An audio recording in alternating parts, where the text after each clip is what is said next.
Регулаторната комисија за енергетика, која ја скрои цената на водните услуги, сега ќе ја определува и цената за комунален отпад, што ќе ја плаќаат граѓаните на ниво на држава. До лани советите на општините носеа одлука за висината на цената за комунален отпад. Сега јавноста ја интересира дали ќе има зголемување на цената за оваа услуга, што дополнително ќе го оптерети семејниот буџет на граѓаните. Првиот човек на регулатор на Бислимовски не очекувал да има било какви ценовни шокови.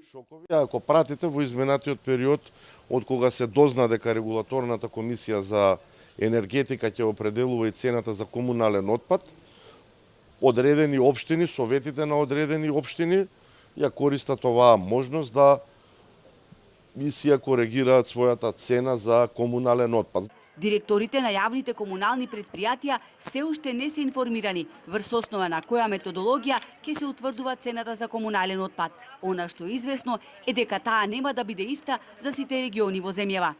Имајќи предвид дека се уште не се донесени правилниците врз основа на кои ќе се утврдува цената, од јавните комунални предпријатија со единствен став дека ќе реагираат доколку е нереална.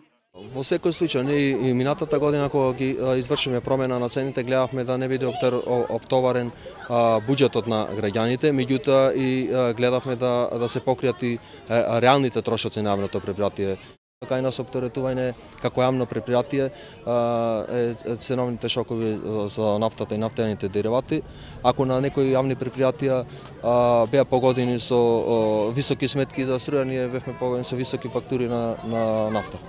И додека јавните предпријатија бараат план Б, како да обезбедат чисти улици и да го сервисираат подигањето на сметот, оти камионите не одат на вода.